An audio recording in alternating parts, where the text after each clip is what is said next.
Hey everyone, welcome back to Corporate Decoder. Today we're diving into a filing that on the surface might seem like a minor tweak, but it's like adding an extra lock to your door.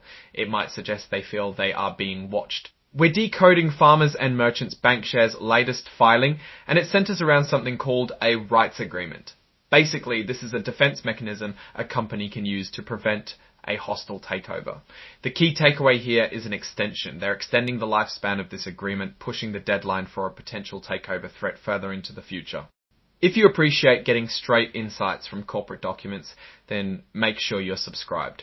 Also, we have a Discord community linked in the description below where you can discuss this and other filings with fellow investors. Let's start with what this filing is all about. Farmers and Merchants Bankshares and Equiniti Trust Company made a small change to an already existing agreement. This is known as the First Amendment to Rights Agreement. Think of it as a contract update. This update changes the rights agreement, which was initially signed on July 30th, 2024. At its core, the update extends the expiration date of the rights laid out in the rights agreement. Now, what exactly is this rights agreement? In simple terms, it's like a company's shield against someone trying to take over the company without the current management's approval. In the context of Farmers and Merchants Bankshares, someone might try to acquire a significant amount of their stock to gain control.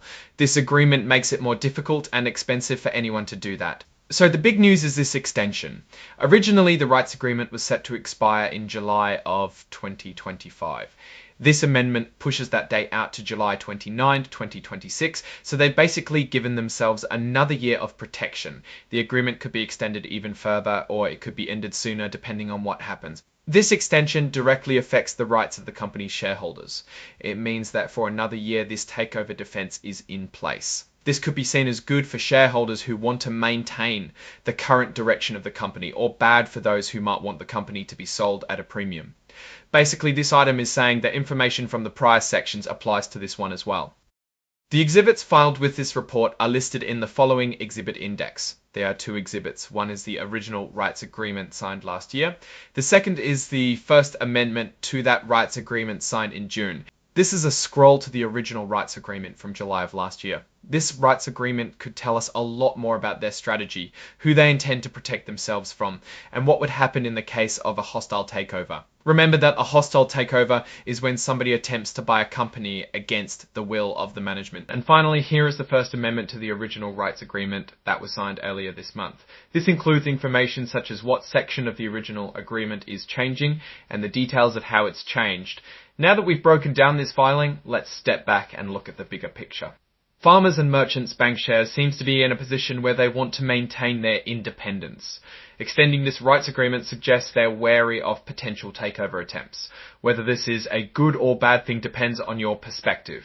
If you believe the current management is doing a good job, then this is a positive move. If you think the company could be more valuable under different leadership, then you might see this as a hindrance to potential growth. One notable risk is that by making it harder to be acquired, the company might miss out on opportunities to increase shareholder value through a sale.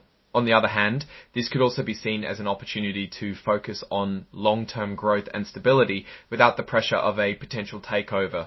In conclusion, while this filing might seem like a technicality, it speaks volumes about the company's strategy and its outlook on potential challenges. They are being cautious and preparing for possible disruptions to their business. Alright, that's our breakdown of Farmers and Merchants Bankshares' latest filing. What's your take on this extension and what it signals for the company's future? Drop your thoughts in the comments. If this analysis was valuable, hitting that like button really helps, and subscribe for more deep dives.